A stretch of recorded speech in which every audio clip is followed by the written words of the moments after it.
It is Jon, Pollock and Wai Ting. Welcome to the Thanksgiving edition of Rewind to Raw. Hello, Wai. Happy Thanksgiving. If is technically still Canadian Thanksgiving. Sure is. Yeah. Happy Thanksgiving to you, John. Did you make a turkey? No turkey. I did have chicken. Okay, that's perfectly acceptable. Yeah. How about you? Yes, we made turkey on Sunday, so that was our event of the day. So okay, how was it this year? It was good. It was a low turnout for a variety of reasons, both COVID and otherwise related. But we still had a good time. A little chaotic by the end, but everyone is okay now. That is all I will say.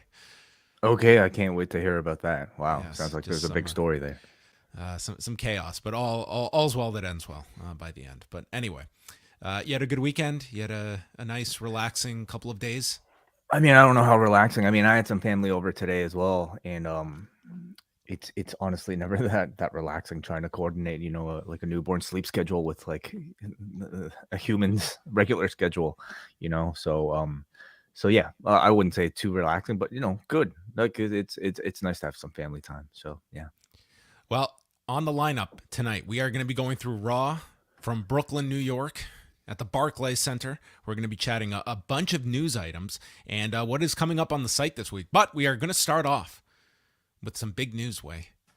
As people may know, with calendars handy, Post Wrestling is turning 5 years old. And what are we going to be doing to celebrate such a momentous occasion? Well, Wai Ting is going to take his chaotic day-to-day life and he is going to get on a plane, as will I, and we are going back on the road for a live post-wrestling 5-year birthday celebration coming up over Full Gear Weekend. A live show in person, Newark, New Jersey, taking place at the QXT nightclub. This will be on Saturday, November the 19th, and tickets go on sale this Wednesday. We will have all of that information up for you in the next day or so, but tickets will be on sale through postwrestling.com this coming Wednesday. A live show, Wai, with you, myself, and some of your other favorite post-wrestling personalities. Yeah, that is correct. Yeah, it's been a while. It's been a while since we've done any sort of live event, with us. So certainly before the pandemic. So it'll be great to do it right before Full Gear. I believe we're at a place that's only like, I don't know, a few minutes walk away. So this will be 1 p.m. Eastern time in the afternoon. We'll have everybody out right, certainly with plenty of time to spare before Full Gear begins. So if you're going to be in Newark, New Jersey, or if you're not and want to make it, a bit of a longer day, you have a bit of extra incentive with a post-wrestling 5-year anniversary show.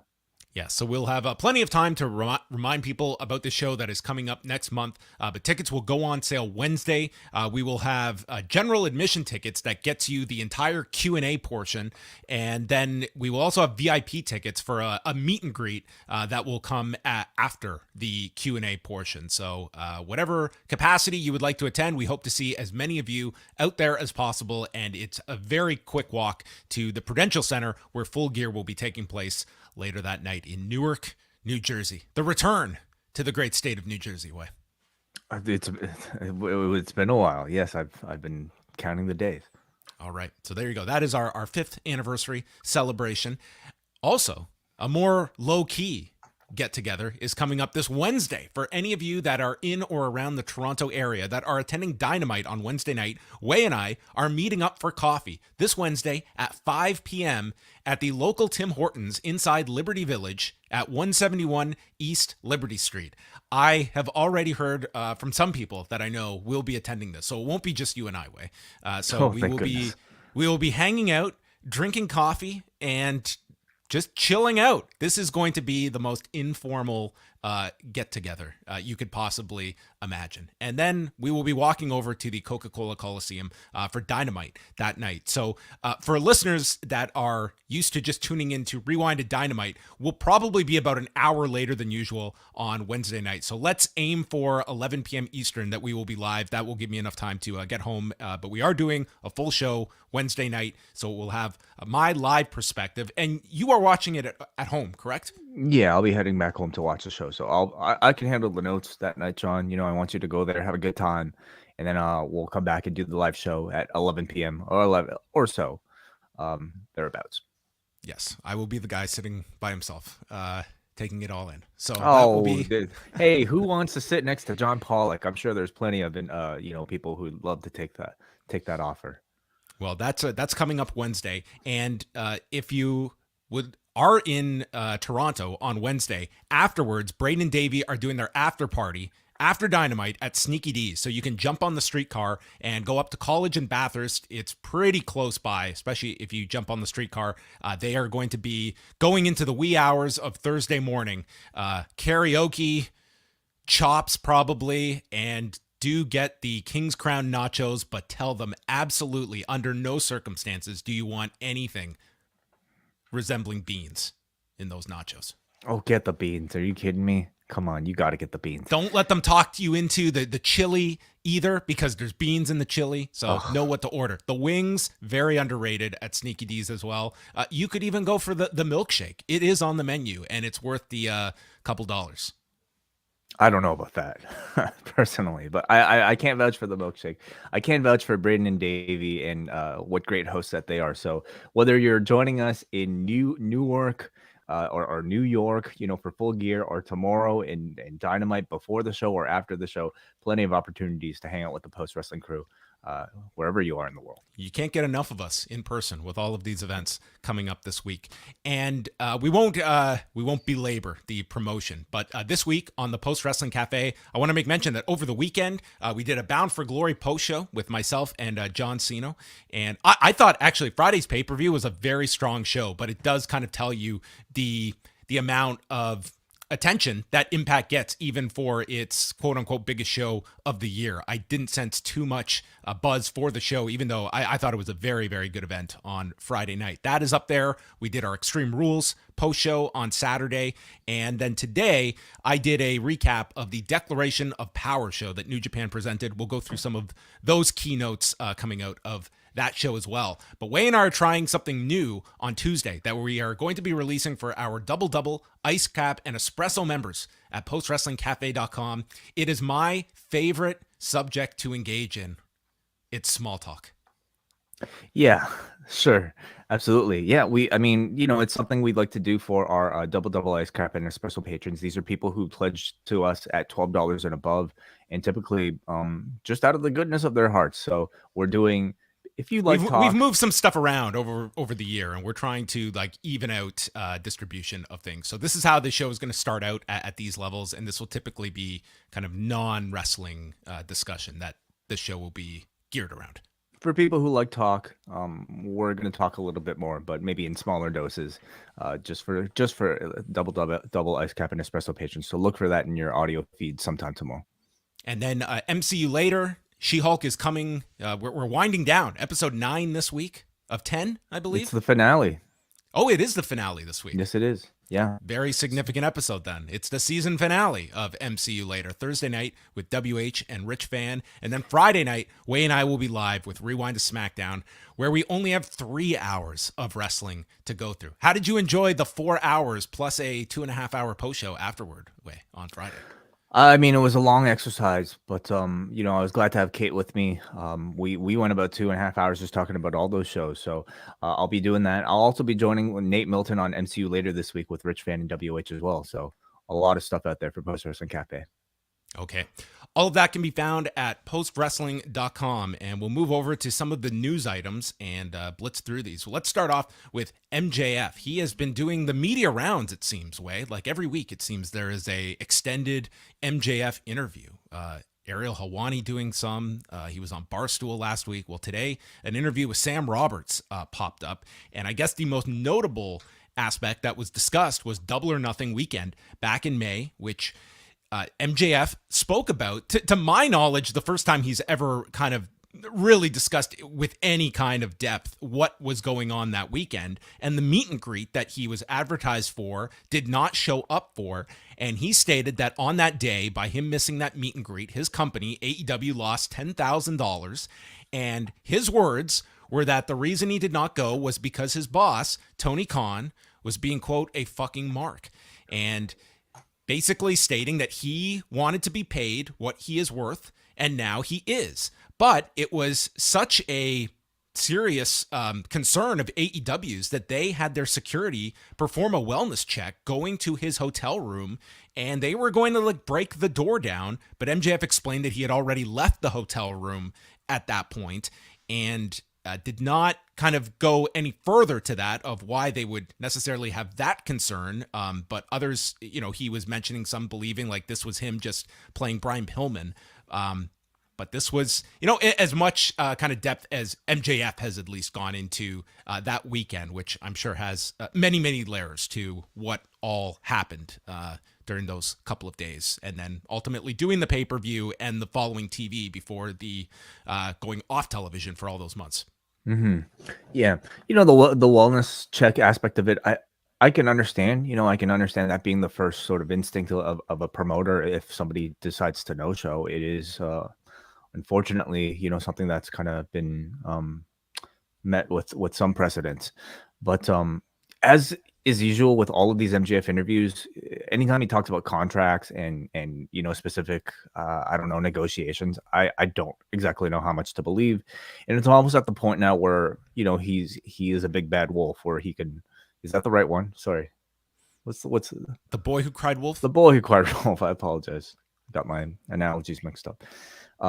Where like he could be telling the truth, this whole time, and it might be revealed as such a couple of years from now that he's been telling the truth exactly. But I mean, he does it in such a way that you could also see it as a character speaking.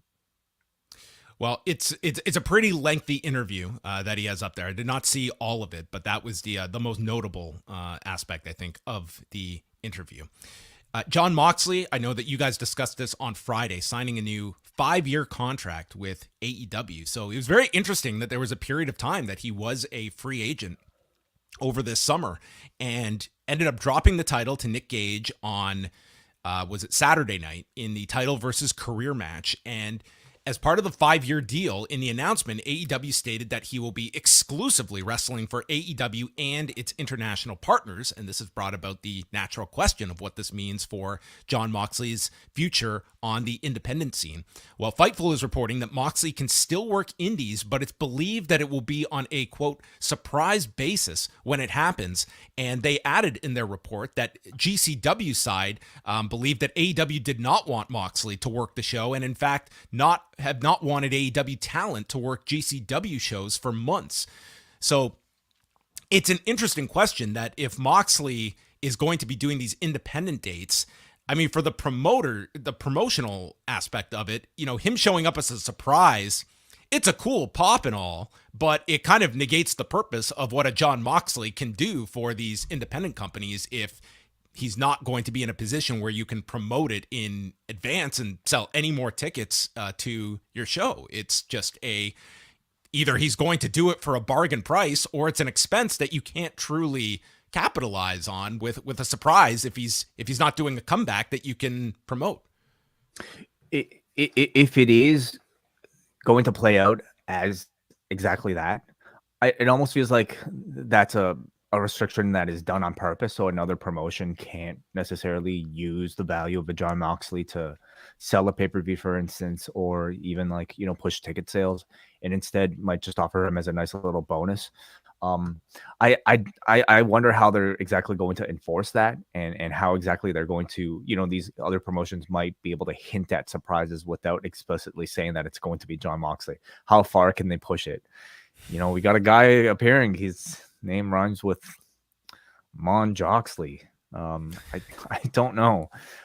It's a very unique situation, and one in which I don't know if we've necessarily seen before, because a guy like Jon Moxley and really a lot of talents in AEW have kind of free reign to at least, do a lot of other indies. And I don't know, maybe he'll be transitioning more to, a typical full-timer AEW deal. What would you assume is the aversion that AEW has specific to Game Changer Wrestling? I don't know. That report from that little tidbit from Fightful was a bit surprising to me. I mean, in terms of like, maybe you can assume some of the danger in the match styles might be a hindrance.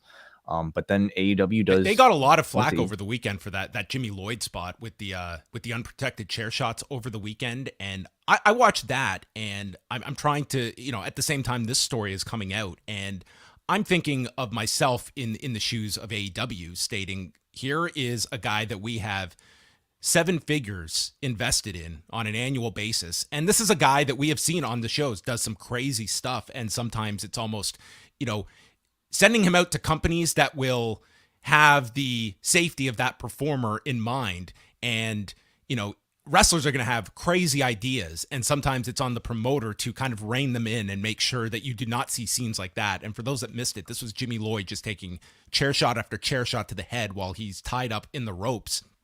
And I'm just watching that. It's like, do I want to send one of my guys to this environment where he might want to do something crazy and they're just going to, absolutely, this is fantastic. Like, what risk are we, are we assuming by, sending a Jon Moxley to do some of these dangerous matches where the guy could get hurt at the very least? And that's going to be a concern you're going to have with any company. But, you see a clip like that, it's like, do you want your talent going there and seeing your big performer in a spot like that?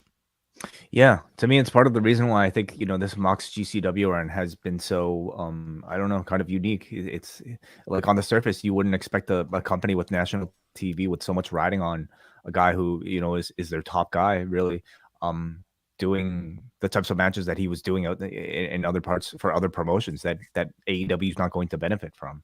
So I can understand why they would want to shut that down. If there's anything more to the GCW AEW relationships that we're not aware of, that's possible too, but I wouldn't be able to speak on it. So a 5-year deal. Are you surprised at all of the length? I think it's great for AEW to get that amount of term for Jon Moxley. And it certainly tells me that Jon Moxley is not looking at playing the free agency game. I think that he, this was a very quiet story. It's not like this was out there that, hey, Jon Moxley is a free agent and going to the highest bidder. Like, this was kept very quiet, and then, signs his deal. And it's a very long-term one, when for many wrestlers in this current climate, I mean, you could really dictate your term and play that game. It doesn't seem that he is interested in that, because this will take him to after his 40th birthday. Mm-hmm, mm-hmm. Yeah, for him, not so much, because, he seems very much like a guy who doesn't really like to play these sort of political games, and probably doesn't want to have the public speculate so much about it in the way that we tend to do with every wrestler whose contract is coming up. He said his piece about the WWE plenty of times, and I don't know how much, you never say never, of course, right? With the man wanting to return, especially for money, but he also doesn't necessarily seem to be driven by just money. So it's a move that I think seems to make sense for him and for AEW. I mean, this is the ideal person that you want leading your locker room. Declaration of Power took place today. Again, I have a whole review of the show up for Post Wrestling Cafe members, about a 40-minute rundown of all of the matches on the show. The key news coming out of it is that we do have our main event set for Wrestle Kingdom 17 with Jay White defending the IWGP World Heavyweight Championship against Kazuchika Okada. Jay White retained against Tama Tonga, where there was one near fall when Tama Tonga hit the gun stun, and this crowd thought Tama Tonga's headlining the Dome. So I would say if you could get that reaction from this crowd, then you have to look at that as a win. This was a very tough match on paper to sell to people. And ditto, Okada and Jonah. I think everyone knew what the outcomes were going to be here. It was predictable, but Okada and Jonah had another fantastic match. It wasn't their G1 match, but it wasn't too far off either.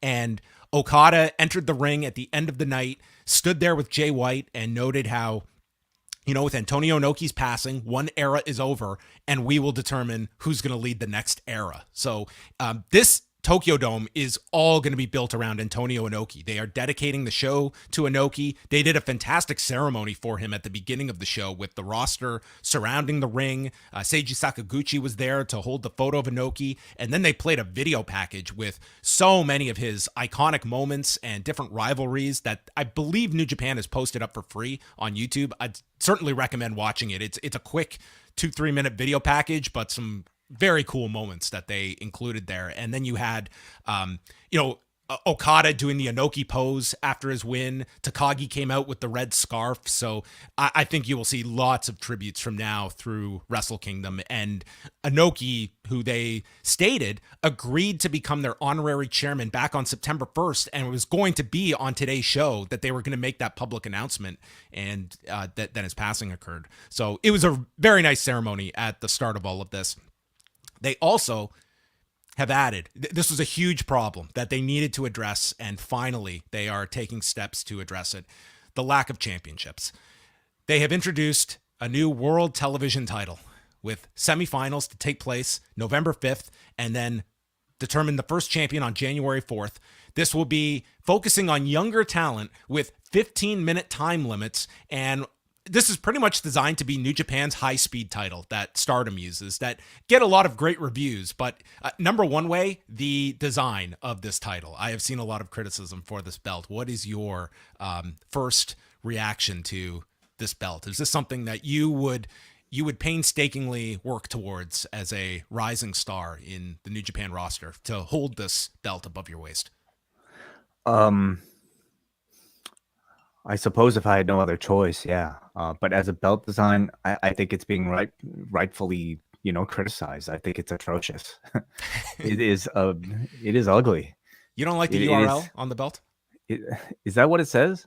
There is a URL, I believe, on some of the lettering that's more less pronounced. It's basically, like an NJPW World logo. I can't even look at the other text, but I don't know if it's meant to look like looks like a ring zoomed in.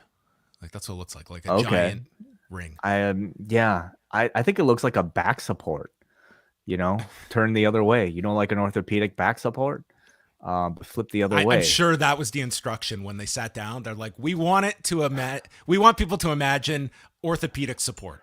Yeah, I think it's pretty bad, but listen, it's a championship. If these matches are hot, then a belt design is not the most important thing. Well, I don't want to crush any dreams away, because I know you really enjoy this concept. You're one of the few, but after El Phantasmo was forced to announce Shingo Takagi was in fact his daddy, Shingo's trophy was destroyed by El Phantasmo, and I can only hope that this maybe means the end of at least one, I would not necessarily a traditional title, but the elimination of something. And maybe, I guess we also have a question mark about the status of the Never Openweight Championship, because its champion was on Raw tonight and has a scheduled title defense November 5th in Karl Anderson. That is correct, yeah. Probably the biggest story to come out of tonight, right? This whole thing is very interesting, of course, as we'll go on to discuss. But yeah, most interesting of which is the fact that Karl Anderson is still the Never Openweight Championship. Now we have to ask: does it indicate some sort of working relationship between WWE and New Japan Pro Wrestling? I would be very surprised if this would mean a working relationship between the two. I would. Again, without having any facts out there, I would imagine that it was as simple as Karl was contractually able to do this, and I'll be very curious to see if he ends up doing this date in November. I suppose I'd be surprised for anybody to burn a bridge with the company at this point in professional wrestling, but especially with Karl Anderson and New Japan Pro Wrestling, of which a company that he seems to have incredible loyalty to. I just don't know if I sense that he would just and a company too that even under different leadership, like here are two guys that signed contracts and then they were cut. Like this would not be the company I would be placing all my faith into. And you very well may be right. Like perhaps he alerted New Japan he was doing this. Perhaps New Japan doesn't have a problem with this. Maybe they are fine with their champion going on Raw with the promise that he is going to come and do this match in Osaka next month. But this is designed obviously for a program here, and that event, that November 5th show, is the same day as the Saudi Arabia show. And I would think if you're starting off this angle, they're probably going to be booked for Saudi Arabia, you would think. So I don't know if this November 5th show is going to happen. I don't know if we will see Karl Anderson in New Japan again after this. It was certainly the most interesting aspect of Monday's show. It would be a very it's interesting either way, isn't it? And I'd feel bad for poor Hikuleo. Maybe they would just make him champion. Or it'll just be a vacant title and they'll put somebody else in that. What does your gut say? Will Karl Anderson drop this title? Sure. Why not? Vince McMahon, WWE, not a prayer. There's not a prayer that he's dropping this title. We've seen, many situations like this. Alberto comes to mind when he was still holding a title in Mexico. We will see if he does drop this belt. That would certainly tell you it's a very different philosophy on top of WWE if he is able to do this. But a lot of that comes down to what kind of agreement he has reached. But I mean, working with New Japan certainly did not prevent Gallows and Anderson from making separate deals with Impact Wrestling. So obviously they are free to make their deals in the US. And there are ways to drop titles that we just saw it with Moxley and GCW that obviously won't have too much of a negative impact on a guy, on TV. Ratings from Friday night. SmackDown, it was the season premiere of the show, 2,243,000 viewers and a 0.54 in the demo. Number one among network programming, but it was the ESPN's coverage of the wild card game that was number one on television. Not a whole lot of difference. They were identical in the demo from the week before. A little higher viewership overall, but not a big change. I would say going against Major League Baseball playoffs, the fact that they were even, I would take that as slightly a positive, but it was a more loaded show for your season premiere that maybe you were hoping for more of a bump from the prior week, but it was against heavier sports competition. Rampage, so the first hour from 10 till 11 did 404,000 viewers and a 0.13 in the demo, which is not a good Rampage number. In their normal time slot from 10 till 11, this would be the third lowest for a normal time slot, not taking into account the weeks when they got moved around to different times. So this was a bad Rampage number.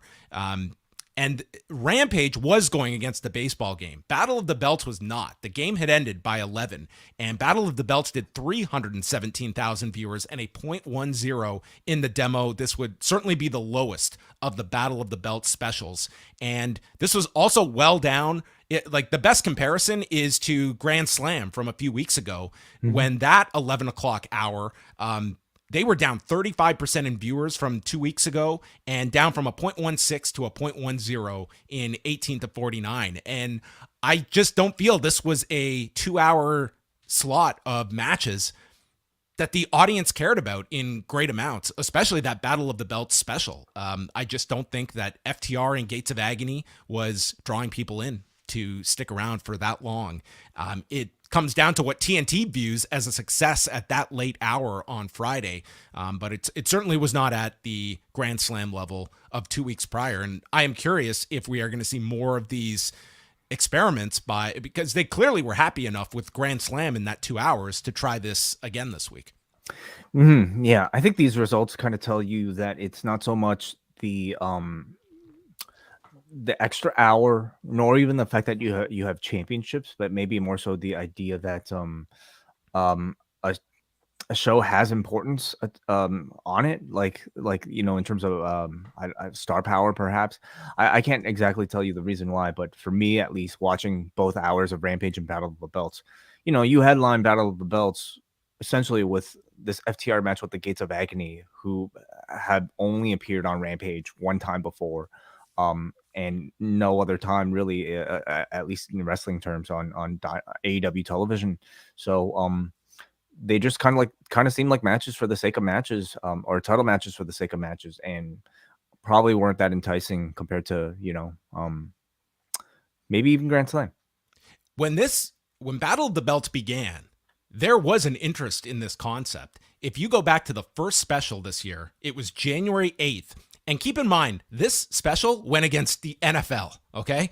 And they did 704,000 viewers, a 0.26 in the demo. Friday, we're down to 317 and a 0.10.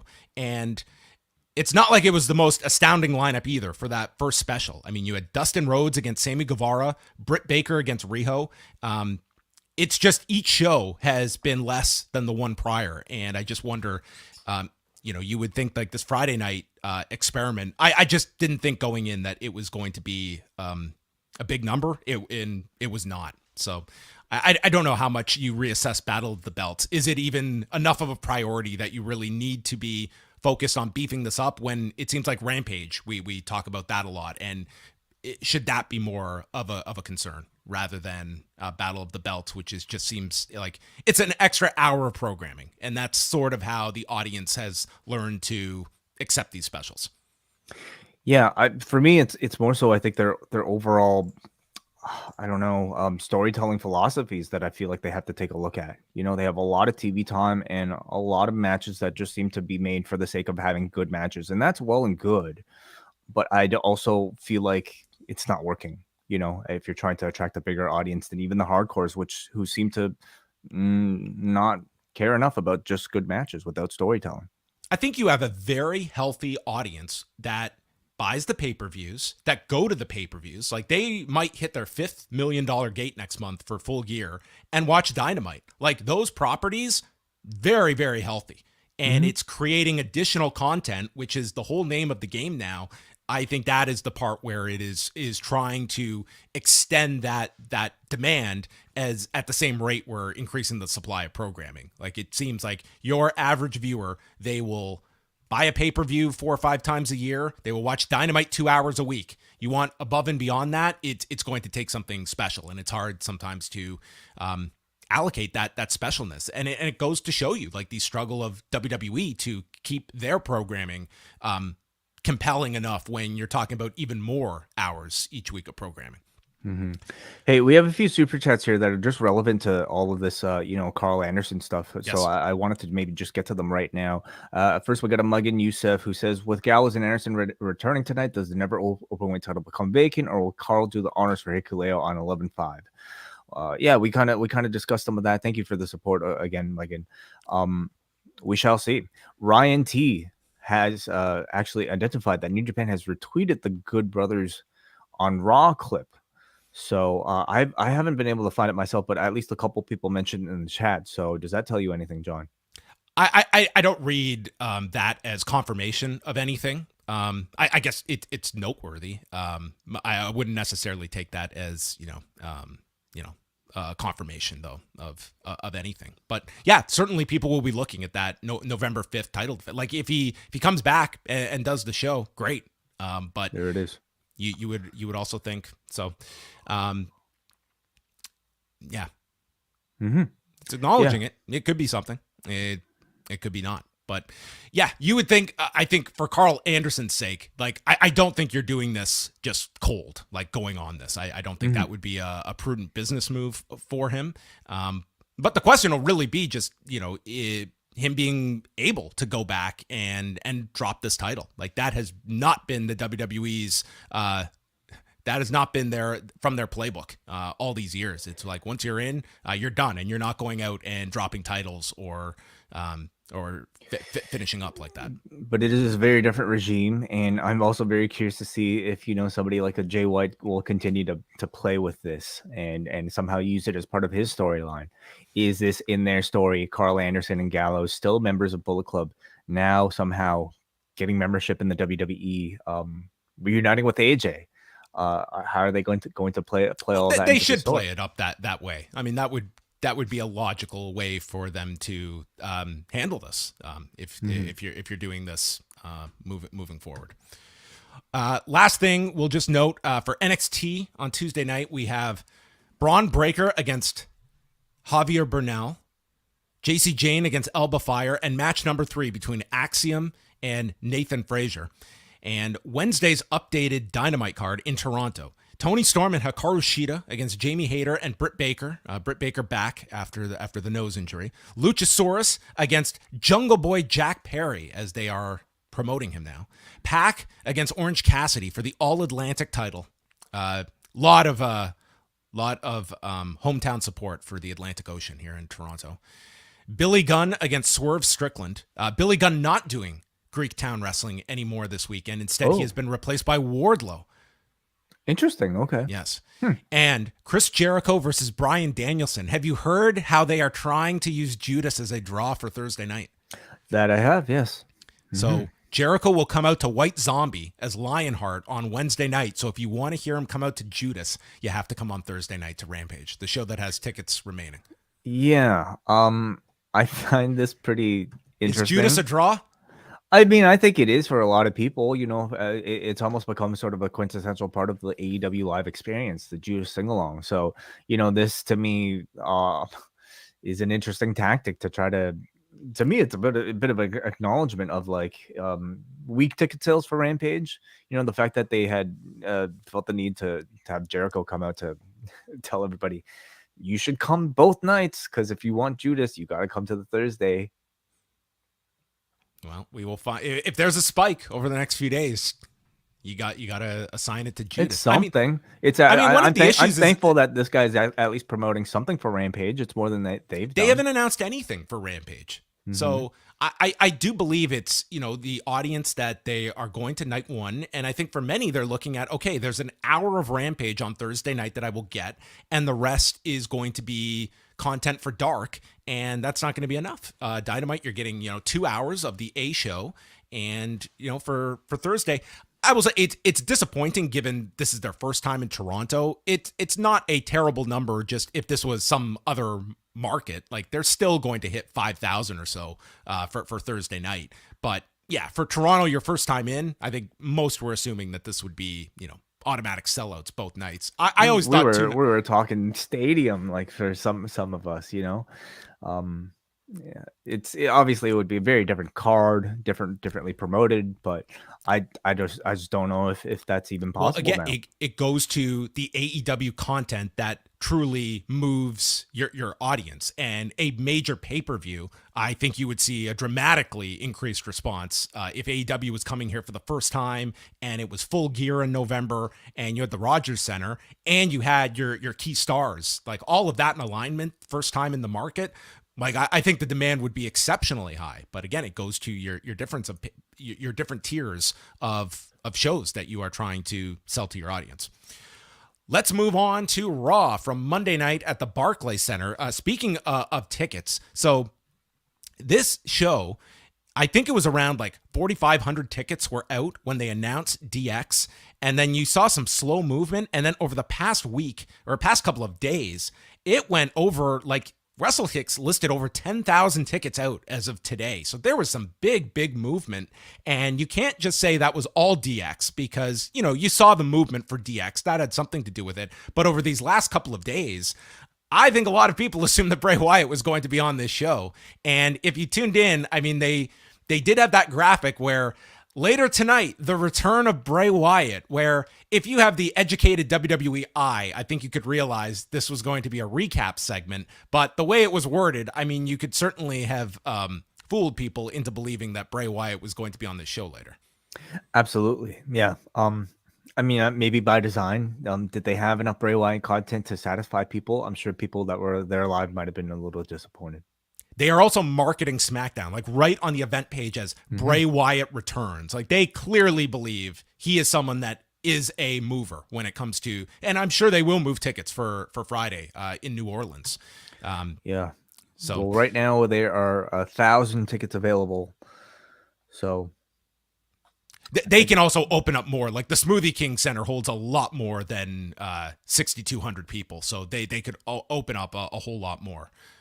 You remember when we went to the Smoothie King Center for a Raw after WrestleMania, and they put us up in the the darkness up in the top level? Do you remember this? I literally needed. They didn't even have lights on for us. I had to have a flashlight on to take notes.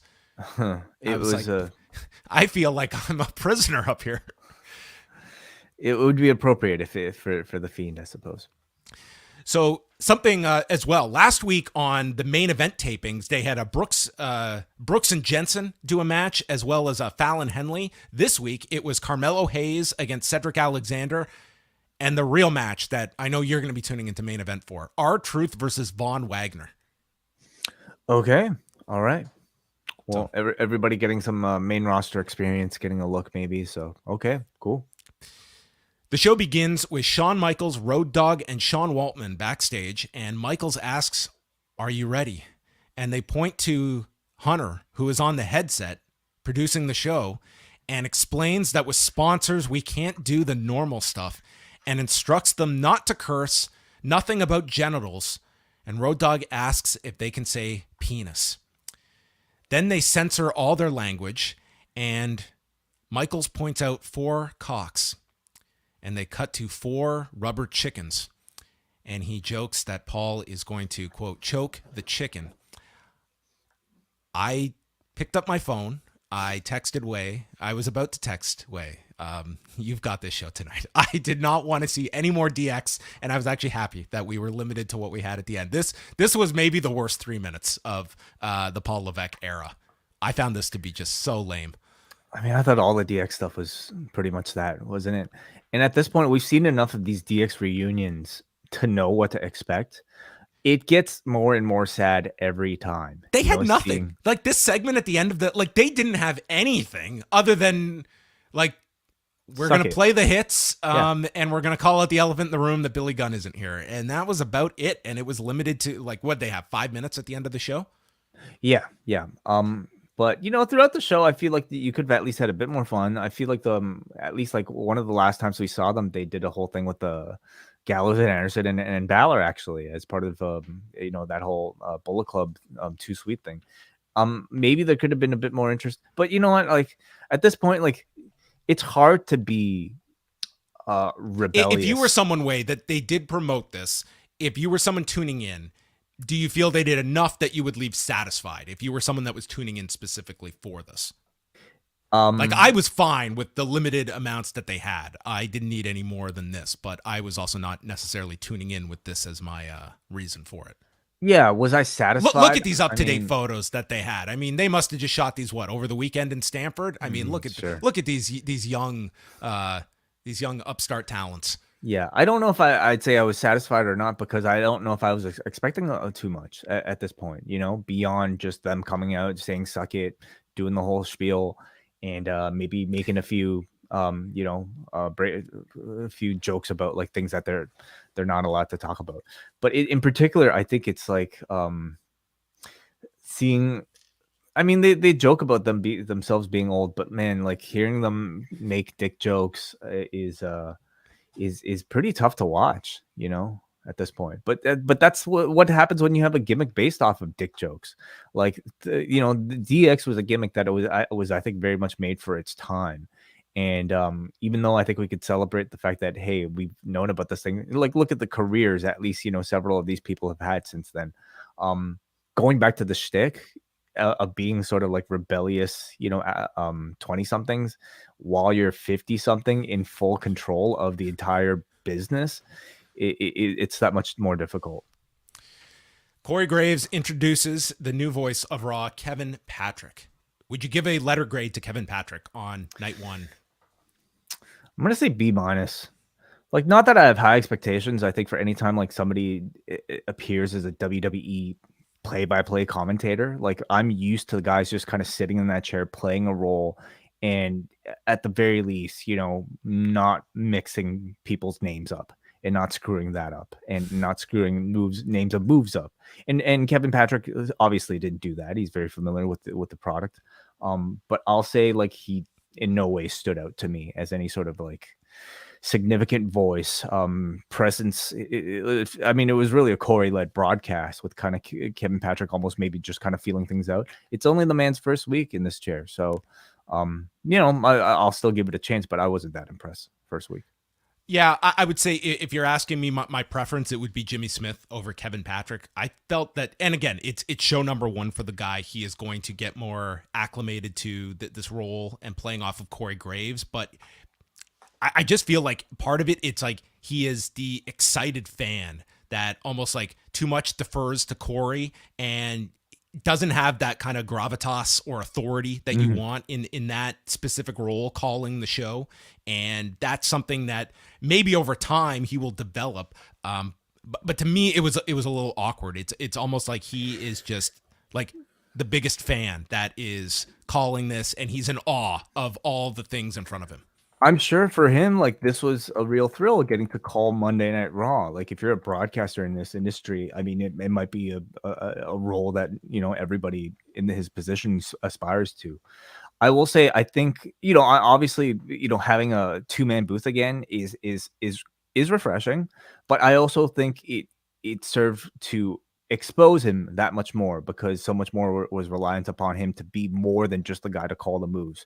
You know, you need to also have a bit of intensity in your voice, a bit of personality that does kind of make you stand out, or as you said, John, you know, grants you that sort of like authoritative voice for the good guy, essentially. And in week one, you know, let's not be so hard on him. He didn't really have it yet.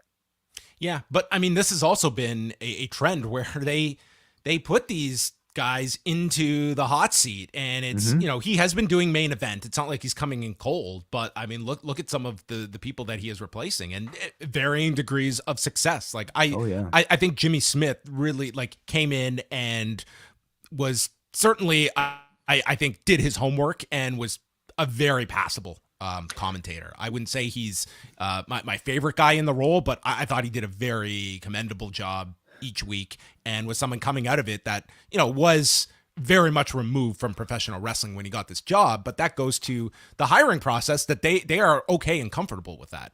Sure, yeah, and I wouldn't say Jimmy Smith was perfect in any way. In fact, like, I think if Hunter ultimately wanted to find like a permanent person, like to be a new Michael Cole, to be a new Jim Ross, I don't think Jimmy Smith was necessarily that person, and maybe this is his search. So looking for somebody new is not a bad thing. But you know, week one, I think the jury's still out on Kevin Patrick. Certainly.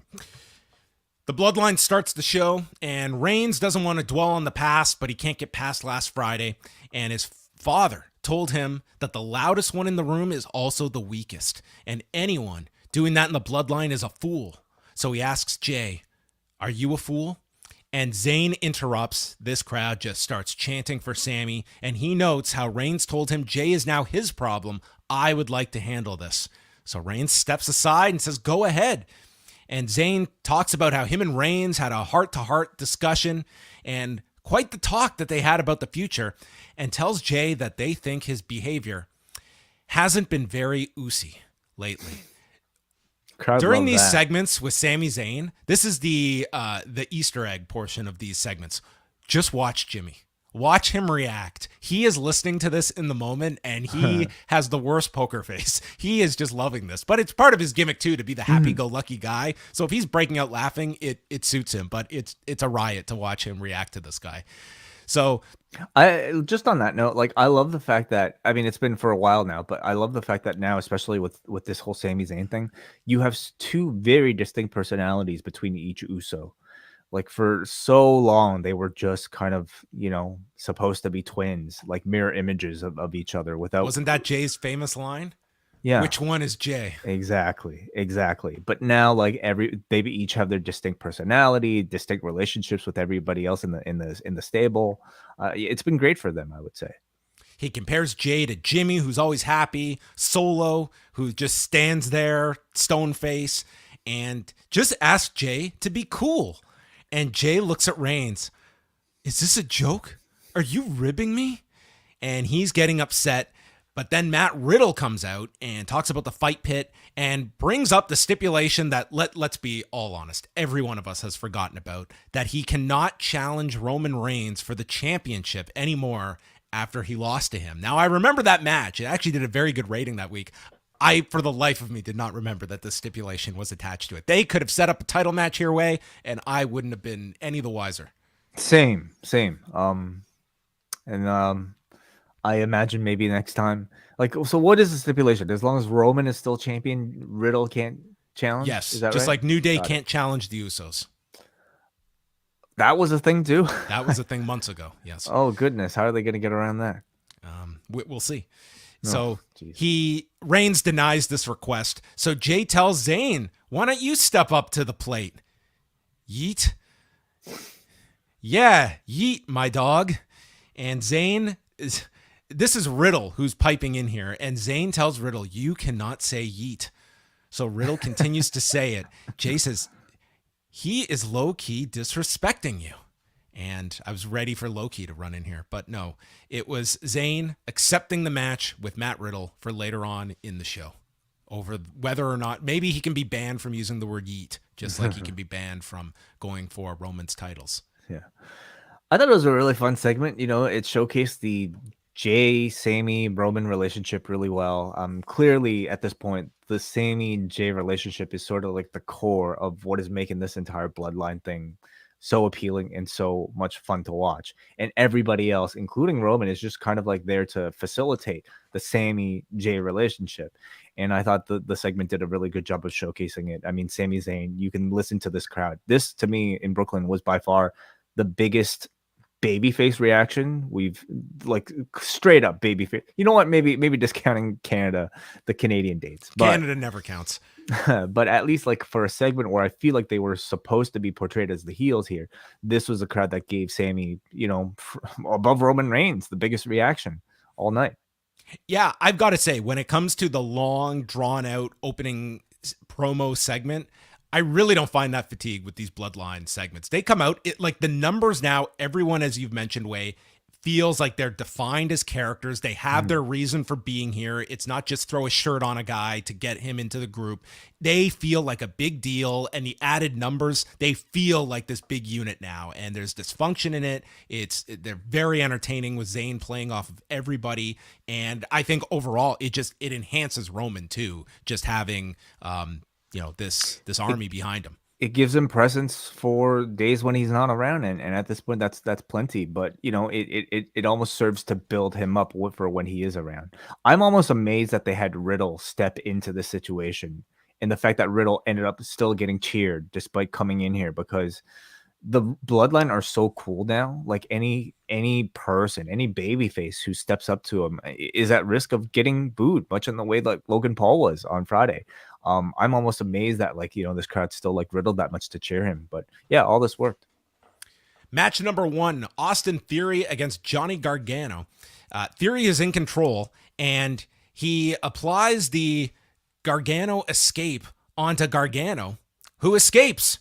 And then it's Gargano using La Mystica into his own move, but Theory just rolls to his feet, again, escaping. And from there, Theory lands a super kick and then rolls into a super kick from Gargano, dives with a DDT to the floor and hits one final beat, pins Austin Theory in 8 minutes and 48 seconds. And I feel that the Austin Theory run is really, really coming to a very painful, slow ending. I don't know if he's going to make it past the finish line. You really think so? You think like based off of all of this booking, you think Austin Theory is going to lose the Money in the Bank briefcase?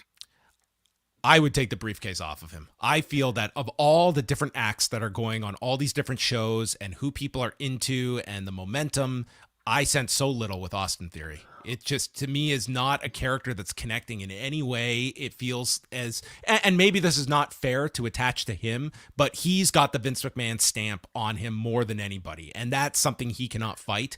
But it does feel like he is the holdover from the last regime more than anybody else on the programs. But he also spent time in NXT. It's not like he didn't have. I'm not saying it's fair, but I feel that perception is the most of anyone. In terms of a Vince McMahon created idea. I suppose to me, like I'm not as quick to jump to that conclusion yet, because this Austin Theory push is very similar to anybody who's ever won on Money in the Bank in this company. You know, they hold the briefcase and they job the shit out of them until they, of course, win the championship. So I still feel this feels like it would be a disaster of this guy winning the championship. I just don't. It's not as though I feel this guy is coming out and he's performing in such a way that it's an unfair stigma to put on him. It's not like he's having compelling matches. I thought this was very basic, and for Johnny Gargano match to be basic, that to me is below par. And yeah. Sorry, I will say, like, the fact that Roman Reigns has both championships and the fact that Roman is on a 2-year run as champion, I think is probably the most difficult. The reason why I would maybe most point to for Austin Theory somehow losing the briefcase, because I certainly don't think Theory will be the one to take the belt off of Roman at this point. Probably not until like WrestleMania, if ever. Like the standard I think we have now for a world championship or a world champion is that much higher when we're talking about names like a Bobby Lashley. So Theory's certainly not at that level yet, but it also doesn't mean, like, you know, with the failed cash in, you can't tell a compelling story with him, and that you can't use this run to elevate him to get closer to that level. Have they given him up on him like to that extent? I don't know. What can you tell me about this Austin Theory character? What can you tell me about him? He's a cocky asshole who loves taking selfies. He looks like the Feed mask, weirdly, like, except like human.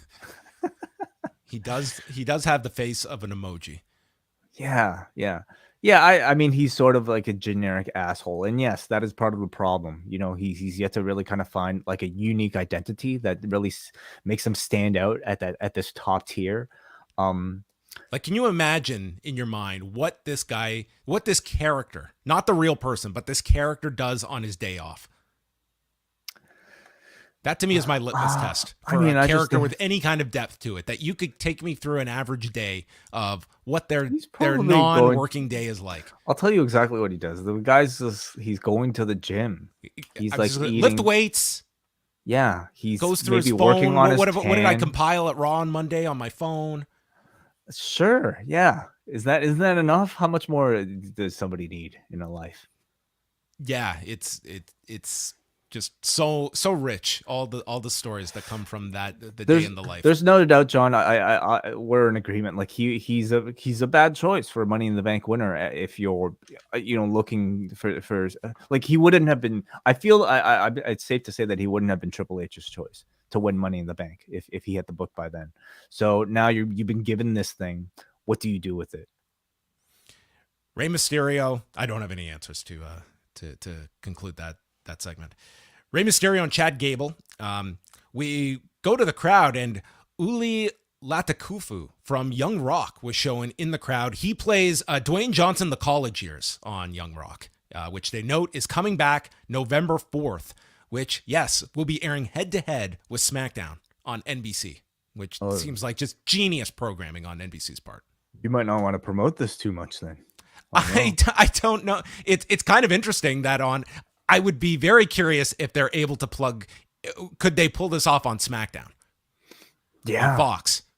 I would guess no. That would be my assumption.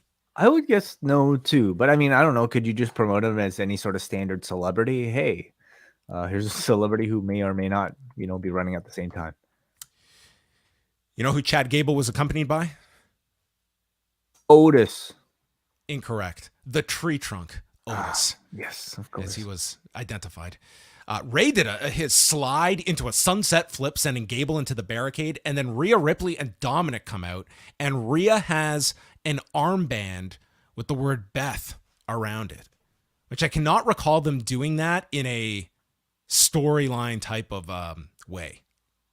With someone's name. Okay, yeah. You're suggesting it might be in bad taste?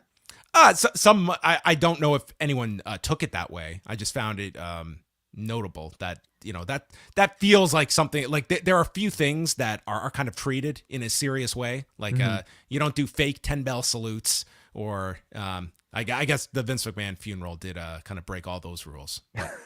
We did have the armband here. Ray then sends Otis into the post, and there's a 619 to Gable for a big pop, and then he hits the splash and he pins Gable. So the story is that Ray's life is in shambles, but even in shambles, he's not losing to Chad Gable. So he hasn't hit rock bottom yet. Dominic enters the ring. Do you want to talk about the match before we get to the post No, match? honestly, not much to say. You know, they have very good chemistry in ring, but this was not a match designed to showcase it. It was more of a setup for the angle afterwards. Yeah, this was almost 9 minutes with a commercial break slotted into the middle. Dominic comes into the ring, and his catchphrase is just hit me. And he pushes Ray, and then Dominic slaps Ray. And then Balor and Prix show up, so Ray goes after them and hits a tilt-a-whirl to Balor, sending Balor into Dominic. And he goes for a 619 onto Balor, but Dominic not only attacks his father, but he deprives this audience of a 619. And the 619 is the easiest pop in the world, so they are pissed at Dominic. Huge chance of you suck, and Ray is nearly in tears. And you see him mouth the words, "Why, Dom? Why?" And Ray turns to leave, turning his back. So Rhea holds him on the rope after Dominic nails him, and it's Dominic with the 619. Dude, Dominic is awesome in this role. Yeah. He is so hateable.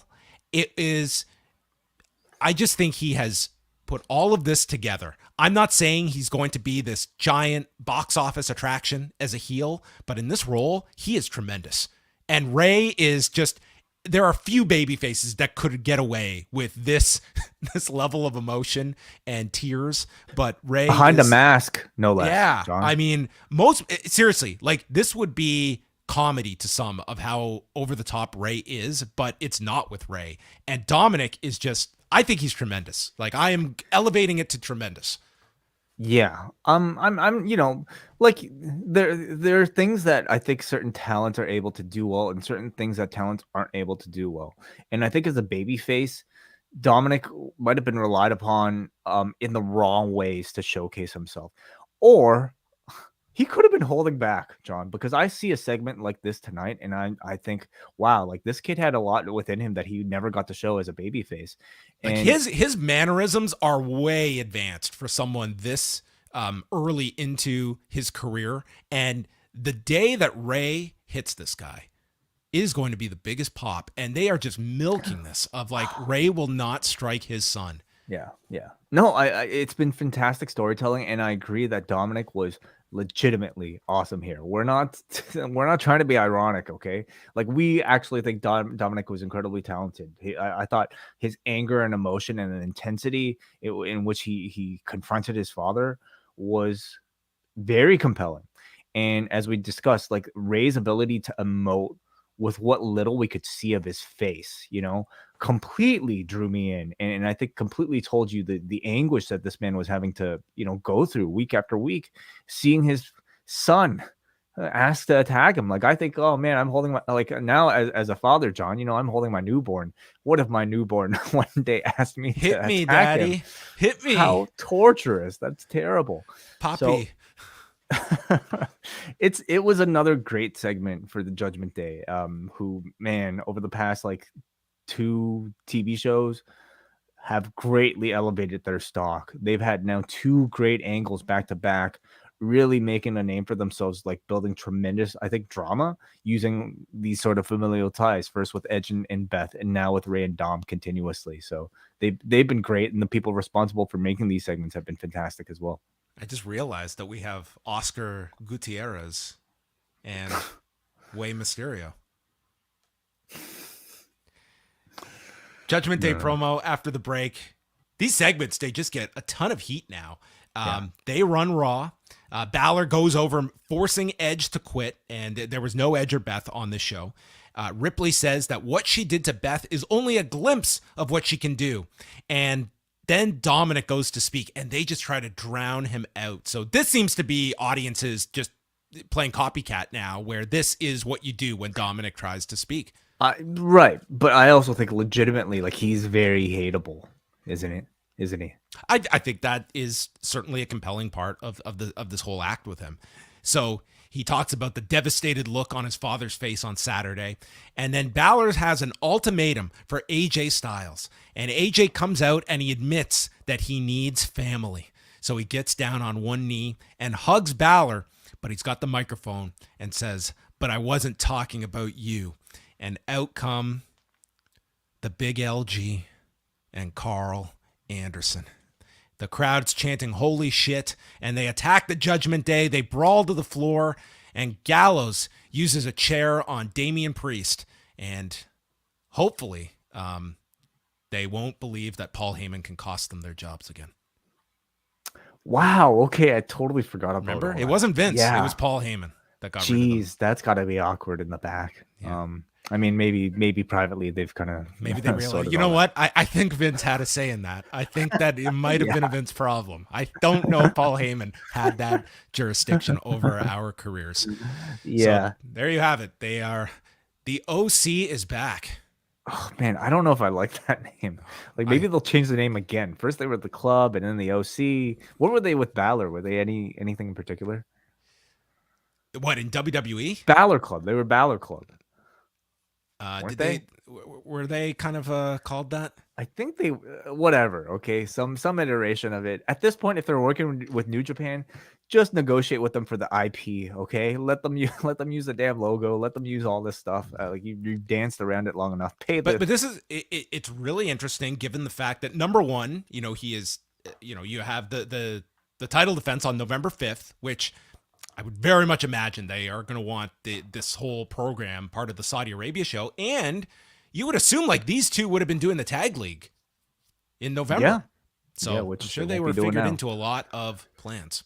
Certainly, yeah. So this seemingly, I wonder how early it came together. With all of them. I believe like somebody pointed out how like Gallows in an interview backstage in a New Japan show back in September made some reference to like you'll be surprised at where I show up next. I wonder if it was a reference to this or maybe it was just coincidental. I don't know, but I'd love to know maybe some of the behind the scenes about how long this has been in negotiation. I'll say like. To me, like Gallows and Anderson have really cooled off for me personally. Like I feel like they were kind of exposed as like acts that I don't know if they necessarily hold up on their own, but what I do know is that I think they're great accessories to either a Kenny Omega or a Finn Balor, or in this case, an AJ Styles. And I think extending this AJ Styles Finn Balor feud now to, a faction war essentially between the Judgment Day and the Bullet Club is really interesting, of course, given Balor's, history with Gallows and Anderson themselves. So it's seemingly like kind of Hunter's time to be able to try his own Bullet Club Civil War type of storyline. And I'm curious to see how he does. Yeah. And how this, like if this is kind of separate from the Ray, Dominic, Edge story, or if there is all of that gets intertwined, because you have these three and then you have Balor, Priest, and Dominic, unless the Judgment Day finds their additional members. Well, Judgment Day are very busy these days, so we'll see. Also, Kathy Kelly back. That's right, Kathy Kelly is back on. So her and Byron are the backstage interviewers on Raw, and then Megan Morant and is it Kayla that are doing SmackDown? Yes. All right. Byron did a sit down with Damage Control, and Dakota explained how she was at rock bottom when Bayley was the only one to help her. And Dakota would do anything for Bayley and Sky, and questions if Belair, Bliss, and Asuka have that same bond, and states that Bayley will get a rematch with Belair and get the title she deserves. So I don't know how that works, that you can just get a rematch after so clearly losing emphatically on Saturday, but it seems like they are going to keep this going. There are plenty of ways. Jay walks up to Roman Reigns, who is off. He's going to watch the rest of the show in the city. I'd be like, why? Like, you're going to go all the way to the city to watch the rest of Raw? It's going to be translation. He's not watching the show. Are you kidding me? He's not sticking around for all 3 hours. Dude, I'm going home. So Jay is told to stay here with Sami and make sure he wins. And Solo is also leaving with Reigns. So Jay is just all left out here. Yeah. I mean, setting up the story for the main event. Bayley against Candice LeRae. LeRae got hung up on the turnbuckle and her knee was attacked, but then it gets snapped to the back, or to the mat, and Bayley goes for a rose plant, and it's countered with a cradle, and Candice pins her in 6:05. Damage Control runs down, attacking LeRae. Sky hits a backbreaker. Then Bianca Belair runs down to drop Kai, but gets outnumbered, and they hold Belair for an elbow drop by Bayley and stand over the two. And it looks like this program will continue with Bianca Belair and Bayley. Yeah. I mean, I feel like it's probably leading, if they're doing a female war games, to that, so whether or not they get a title defense in between, I wonder, but it could also just be build up to war games. I thought having Candice beat Bayley was certainly interesting, as a booking decision. It tends to be a bold move anytime you have like a newcomer beat somebody established. I'll say though, coming out of this segment, I don't know if it felt like that significant of a deal. And I don't know if it received that big of a reaction, and I wonder why that might be for me. Is it because like Candace's role on the show has been so minimal so far? Like we barely had a promo from her. We don't really know who she is. So much of it is riding on the assumption that you knew who she was from NXT, which I'm willing to bet a lot of this audience doesn't. Well, they are going to be running into a lot of the, I think, issues that AEW had with bringing in so many people, and there's the novelty of who's going to show up next, but the end result is a giant amount of people that are now in these roles that you cannot find focus for all of them, and some of them are going to become background players, and now it's finding meaningful roles for all these people, because you can only keep new people showing up. You can only play that game for so long, and then you sort of have to temper things down. But they are very much in the full mode of surprises and returns, and it's done wonders for numbers. For the Bray thing was a home run that it becomes very intoxicating to get stuck into that, and then it's who's next? Who are we going to bring back next? And your audience starts to expect that, but you do have to work with all of these parts that you're bringing in. And I think trying to give significance to a new debuting person is why they booked Candice to beat Bayley here. Maybe what I'm looking for is just I was probably looking for a bit more like of a presence from Candice prior to this win, but maybe it's after the win that they'll really give it to her. Like I want to see story with her. It's clear to me that they're making her important enough to justify a role on a War Games team, perhaps. But I probably need to be a bit more attached to her in terms of personality, before I care than just seeing this win here. Well, and this should like link her with Bianca Belair, which is a good spot to be attached to. The Miz is with Maurice, and he's worried about doing this birthday celebration because of Dexter Lumis. Maurice just ignores this. She's worked on this for months, and she brings him a gift. She has bought him a baseball bat, and the Miz is like, didn't you watch Extreme Rules? This is the least threatening weapon possible. Yeah. This will do nothing. So Maurice hosts the birthday celebration. Miz comes out with the bat, and he notes that it is signed by the best hitter in the league, Cleveland's Jose Ramirez, and the crowd boos as Miz notes, what? You thought I was going to say Aaron Judge? So the first gift, Maurice gets him 2 giant balance balls. 2 giant balls for your big bat. I thought this was the DX segment. Maybe they put all the writing power in this, and I don't know, gave DX just the catchphrases. I don't know. The next gift he takes off of the table, and there is Dexter Lumis's head through the table. So he puts the box back on top, and then he crushes this box with the bat. I'm just so glad this guy got his head out of the way and didn't get caught or something, because he was dead if this bat had come down. He just full on swung for the fences here. Lumis then pops up in the ring, chokes out Miz, or at least tries to, and Miz knocks into Maurice, who avoids going into the cake, but then Miz awkwardly hits her a second time, and then she falls into the cake. This was far from graceful. And so she does the cake routine. Miz escapes and runs to the back, leaving Maurice there, who she leaves, and Lumis takes the carving knife for the cake and deflates the giant balls before he eats the cake. Yeah, this whole Miz Lumis thing, I think prior, when it first happened, I saw some good reaction to it online, even though I've hated it from the beginning. But I think progressively it's become went from to some people good to tolerable, because we've had so much more interesting things and challenging and intelligent things on this show to focus on. Now it's become unbearable. And I would say it peaked here with how bad it was. This was a terrible segment. Okay. From number one, I think the ball, oh man, the balls thing is just, some people like it. I'm just, it's on the same level as like the DX cock jokes for me. Like it's go away heat. And then like on top of that, the whole predictability of the segment itself, between the cake to I don't know, Loomis showing up without much teasing, it just it was to the poor execution of the cake, spill. I just thought it was incredibly weak for these two. It was a deflating segment, both literally and figuratively. And Kevin Patrick ended it with this twisted man, referring to Dexter Loomis. DX is with Joey Ace and Chico, and they give them a pep talk for taking on Omos next. The Miz and Maurice enter the scene furious over Dexter Loomis, and Michaels explains that Dexter Loomis is a good guy, but Miz must have done something to piss him off, and Miz defends himself. He's done nothing.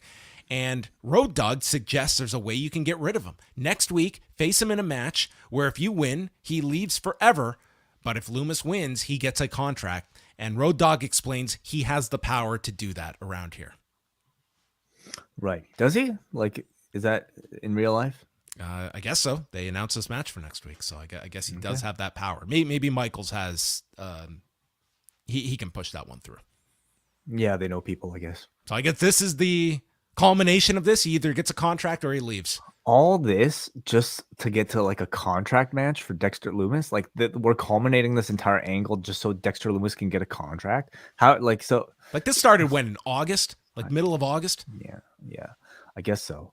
I guess nobody, like everybody else, could just show up on Raw.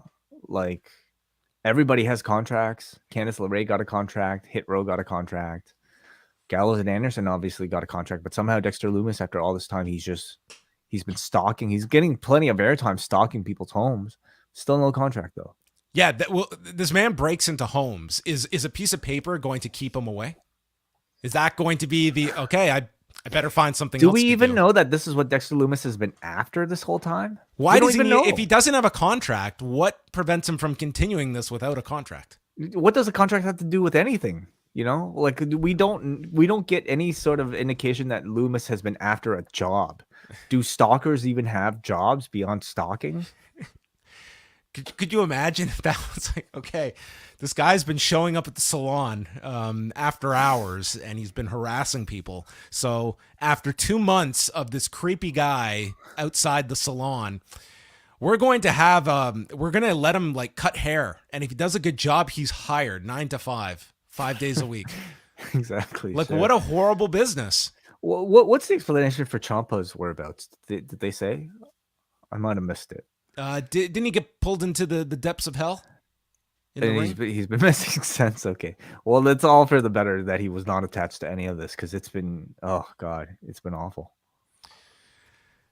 Then it's Omos against Chico and Joey Ace, and he kills these two in 1:19. Tree slams afterwards, and that was it. Nothing teasing the Braun direction, but I think that's where everyone assumes that's the direction he is going in.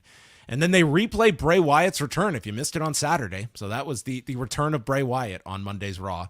And Kevin Patrick just remarks that he finally showed up after the trail of barcodes and phone numbers. Oh, man. Part of me felt really sad hearing, because throughout this entire time, the commentators have not acknowledged it whatsoever. Beyond what's that? That's weird. like that was about the most that they've had. And just to hear Kevin Patrick so straight up say, wasn't that an interesting tale of barcodes and phone numbers? This wacky Bray Wyatt with his own language that he's developed. It made the whole thing feel so incredibly lame now at this point. And yes, of course, the whole thing has been nothing but a commercial for the next show. We know that the WWE has been in on it, but there's an element of this feeling like it was the audience kind of uncovering something for themselves that didn't require any sort of hand-holding nor acknowledgement even from the main show, that communicated specifically to them. And now the fact that it's just another storyline, in a way, is a little bit sad. Yeah. Though we did have another QR code on this show. That's right. So yes, everyone's dad just started following them on TikTok with Kevin Patrick's explanation here. Do you want to explain the QR code? Yeah. I don't think there was too much to this one, to my knowledge. I believe it was another video that led to a puzzle. In fact, I'll bring it up here. That led to a puzzle showing the logo, basically. I never had a PC, so I don't know if this like puzzle game. Did you ever play this puzzle game on your Windows? I might have. I don't know, some jigsaw puzzle game that showed the logo and spelled out JNV. Maybe we'll play Minesweeper next week. Okay, yeah, why not? Sure. They're kind of running out of forms of communication at this point.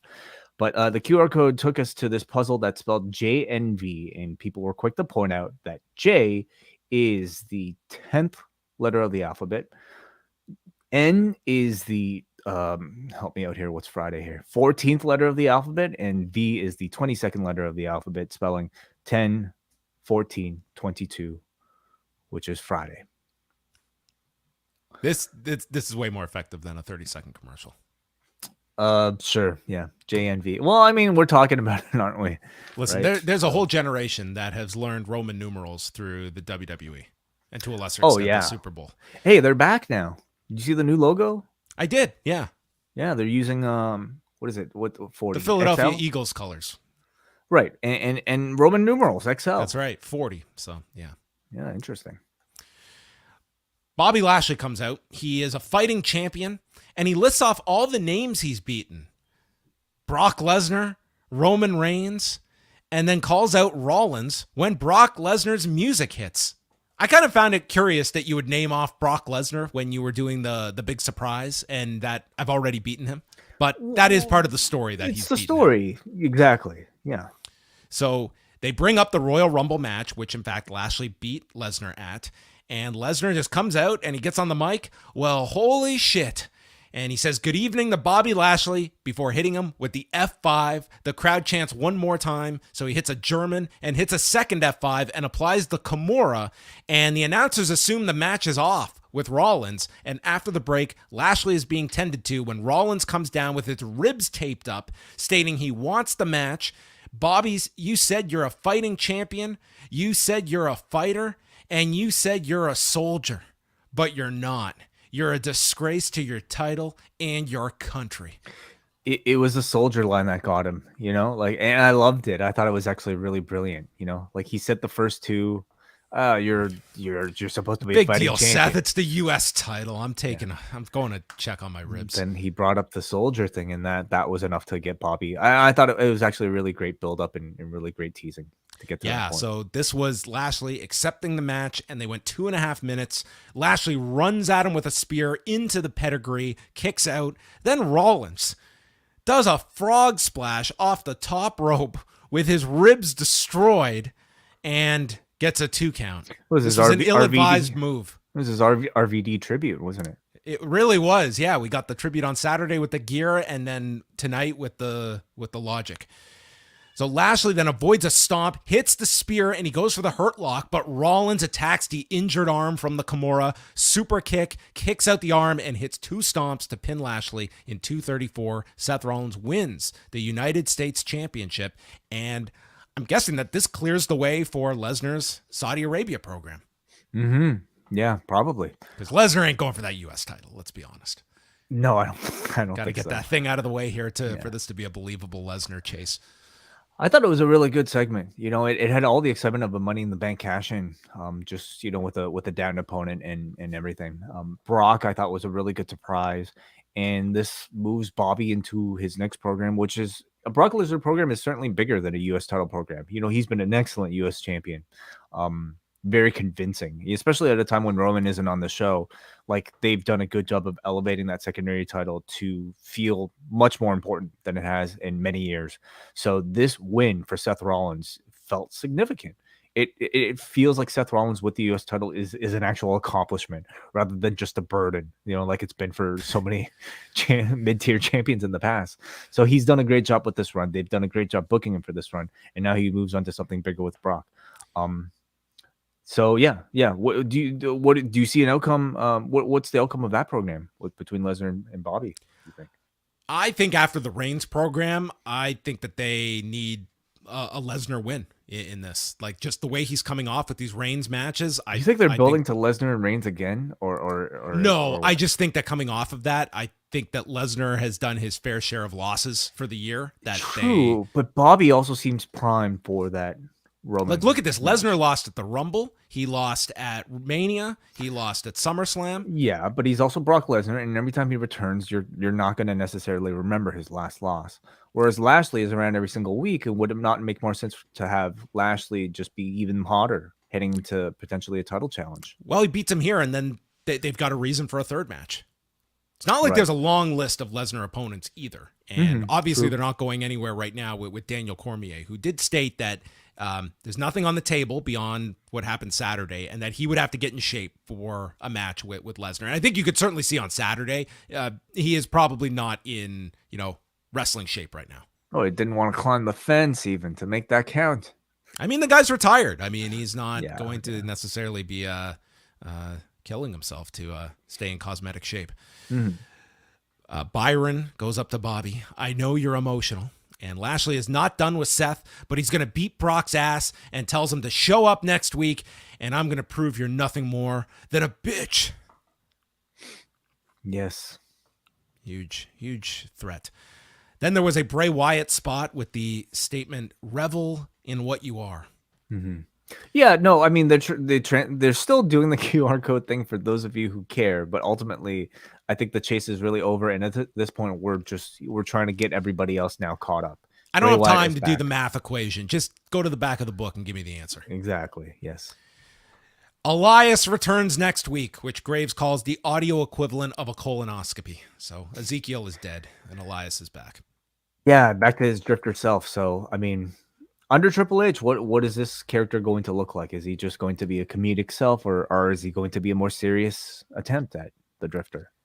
Yeah, I mean, this guy, for all you want to say, he put a lot into that Ezekiel character. And He might still show up once in a while.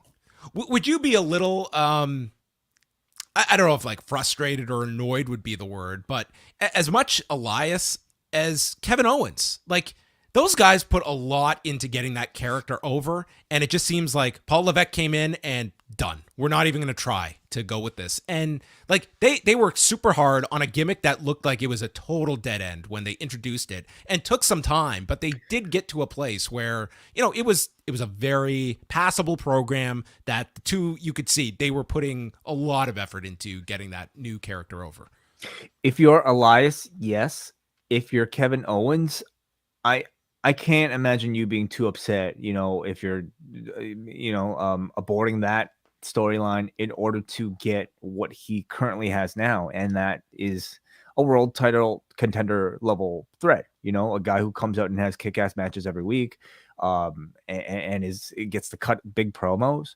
I get the sense like a lot of what, wrestlers' existences were in the WWE under the Vince regime were to make the best out of a bad situation. And that's kind of the sense I had with Kevin Owens. He was given this ridiculous thing with Ezekiel, and he had to make the best of it, and he did. But now he actually gets to make the best out of something that's actually good. It was like he got the Austin program, and then the check came due at the end, and this is what you owe us. 3 months. Yeah, I guess. Yeah.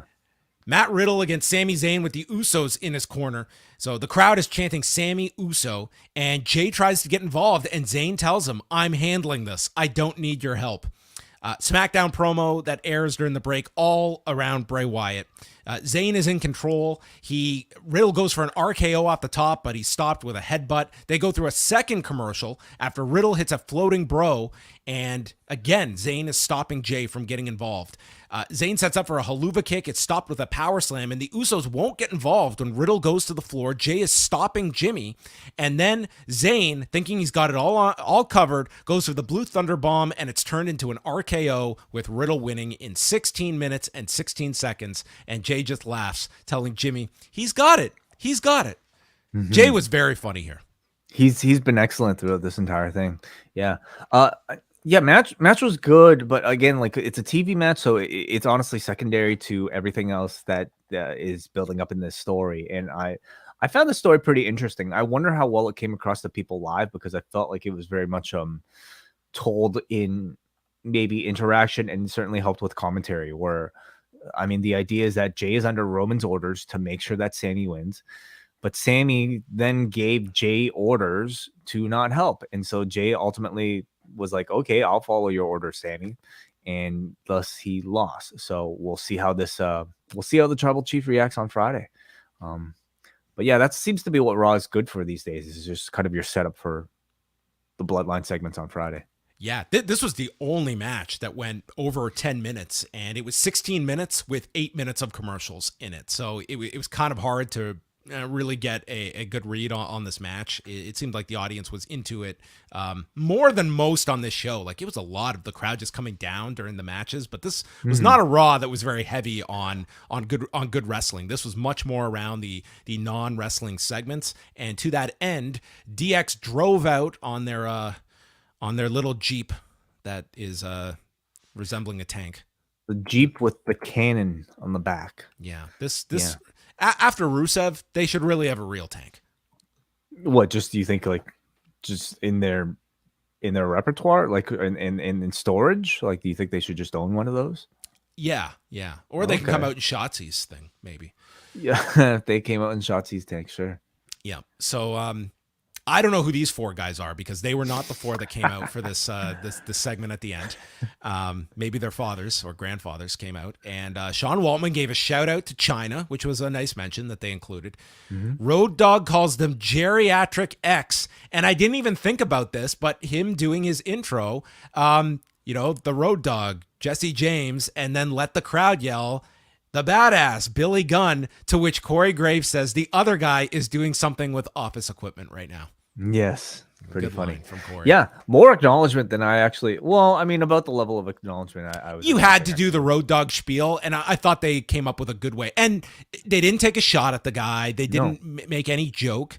They acknowledged it, and it would have been very awkward to just go out of your way to avoid it. It's like, who cares? Like, it was actually kind of a nice, friendly call out. Like, hey, like, here's that guy. In fact, they like mentioning even his current storyline, which like if you know, obviously, like I really thought there was going to be a like the audience might like sing, but they did not. Yeah, no. Like, to me, it indicates that like the scissoring is over enough to the point where like even your commentator on the other show is able to make casual reference to it, and everybody who knows. Hunter says it smells funny and doesn't know if it's coming from the audience or from Road Dogg and Waltman. Pot. And Hunter asks, how many of you were watching 25 years ago? And they were like, yeah, the average median age is over 50. So all of us. Yeah. Because we're all here to watch this act from 97. How many of us are in our late 40s? Dude, they all cheer and it's probably all right. Oh, God. So he does the Are You Ready deal. And like, it was weird to see Hunter like not like throwing in like jokes. He was just like, I love you all. And then he says he had to catch his breath. And Road Dogg gets in. I wish I was allowed to do that earlier. And Shawn Michaels ends it by stating, if we come out here in 25 years, you have to promise us to put us out of our misery. And ends it with a suck it. And they pose to end the show. And dude, it was like, we didn't have any ideas beyond they're going to show up. They will physically be here for a segment. And that's what this was. I mean, it's not like they overstayed their welcome. This was contained to 5 minutes, and I imagine they did some more for the crowd afterwards. Maybe not. I don't know, but that was the DX reunion for 25 years. I understand, like, promoting it ahead of time. It's you should be, doing things like this as sort of the hook of the show. I suppose. I remember the one they did earlier this year where it was literally in the afternoon. They're like, tonight, it's Randy Orton's 20th anniversary since his debut.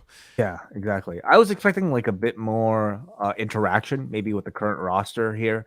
Like, this might have been a good time to have somebody come out and just get destroyed.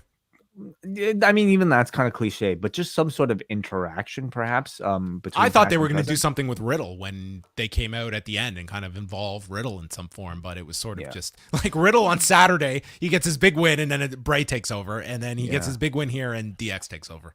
Yeah, but I do continue to wonder like how often they can go to the well with the DX reunion. Endless times way that they can go to Austin, Undertaker, DX, anyone that was around in 1998 way. They can do this every year from now until everyone that cheered that were around in 97 is no longer on this earth. That's how long they can go to the well on this. I guess I just mean for DX specifically, because like, you know, like the shaved head is certainly helping Waltman. It certainly helped extend Hunter's longevity. Sean knows to wear the hat now to cover the skullet. Road Dogg looks like he's coming like straight from Costco, you know, into this segment, and just this scene is just, man, like it just gets more sad every single time. And maybe I think of all of them, Sean Waltman feels the most self-aware. Like he's the one that's almost like, guys, are we really doing this in 2020? I'm willing to bet they're all saying that, you know, privately. Like, hey, when presented with this idea, I'm like, you seriously want us to go out there as 50-year-olds and cut dick jokes? But I mean, we'll look at the ratings tomorrow to see if the show actually benefited. But who's kicking and screaming here when Paul Levesque's the one like front and center here? Like this is like there's no more passing the buck of like, oh, we got to do what Vince is telling us to do. It's like this is your idea. Listen, the crowd got into it. They sold tickets based on this. It's nostalgic for some, but yeah, it's for me though, it's like it's not just seeing the act, but seeing maybe some sort of interaction between this act and maybe another. It's making the most out of this. Like you're gonna have a nostalgic segment. What can we do that this has some bearing on next week or 2 weeks from now? That someone gets something out of it beyond just a self-contained 5 minutes here. But they were going for self-contained here.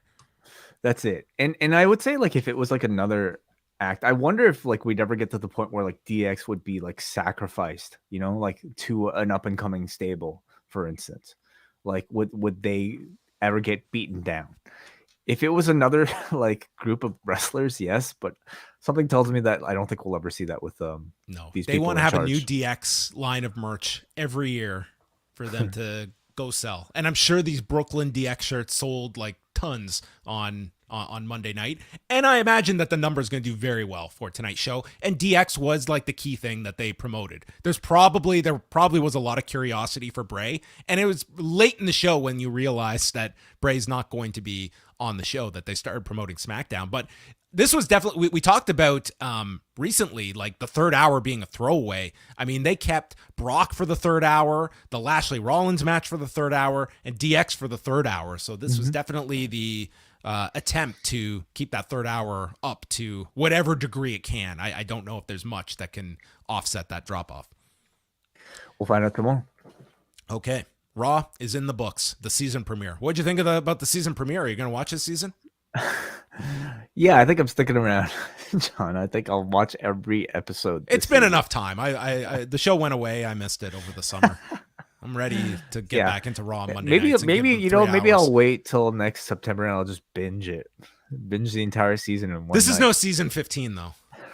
No. This is more season 15 episode 275. Yeah, that was a good one. All right. Any super chats before we go to the forum? Yes, we do. We got a lot of them. Thank you, all of you guys, for your support. We're going to retire. In addition to the two that we mentioned earlier, I want to thank, first of all, Moulad for becoming a member of the channel. Welcome, Moulad, becoming a YouTube channel member at video.postwrestling.com. Hope you enjoy all the podcasts that you'll get to experience, and also a neat little badge across your name in the chat. So there you go. Rob McDonald sends $5 just to say happy Thanksgiving, guys. See you at Tim Hortons on Wednesday. Whoa, Rob McDonald showing up at Tim Hortons. I look forward to it. Bit of a rivalry. Yeah. I didn't even notice you put all this text up here, John, so I apologize for not putting it up earlier. Actually, I want to put up this one. Yes, Post Wrestling Meetup Wednesday, right before Dynamite, 171 East Liberty Street, 5 p.m. Eastern. Patrons, I will probably release a special code. If you say it to me, you might get yourself a little prize. So look out for that in your patron mailbox. Also a video member mailbox. Okay, we got to... Do you think that the people might show up that are just listeners that aren't going to know what we look like? Very possible. So I feel like everyone for the podcast specific group, I'm Asian. So when you come up, just come up and just start chatting my ear off, and that's me. And Wai is going to be the one that is very reclusive, keeps to himself. He's not that approachable. So just come talk to me. You won't be able to miss us. Okay, we go back to our super chats here. This one comes to us from a guy from JJ who sends $10. Thank you for really the a support. guy named JJ. It's Thank Jeff you, Jarrett. JJ. Thank you. Thank you, Double J himself. Thank you for all your reviews. I'm house sitting and I couldn't figure out their TV setup. You guys always come through. Much love, JJ. Yeah. That's always a pain. Someone else's house, and how does the goddamn TV work? They're unnecessarily complex these days. You know, I recommend turning the thing off and on. Do you want to know a true story? The other day, I'm trying to put on Netflix, and I'm getting like the error message, and I was like, I need to reset this. And I was like, how do I reset Netflix? And my daughter, who is not even 2 yet, Daddy, press the green button. Daddy, press the green button. And she's like, hold the green button. And I hold it, and it resets the TV. Unbelievable. Wow. Like, oh my God. It's crazy. She'll be doing your taxes soon. Yeah. She's learned how to use my phone as well. So. Oh, goodness. Wow. Keep us updated. Edward Sierra sends $2. Thoughts on the Japanese Grand Prix? Supermax. Did you watch any of the Japanese Grand Prix this week? No, I was totally dead by the end of our Extreme Rules show, so I went to sleep. But I followed all. Well, hold on, John. It's a good thing you didn't stay up to watch. I watched it in the morning, dude. I set the race for the time, and then I tack an hour on. It still didn't include all of the race. I'm so glad I didn't try to stay up. The race was delayed by like an hour and a half because of rain in Japan. And so by the time they started, like there was talk of them not even being able to restart at all. And these fans they sit there.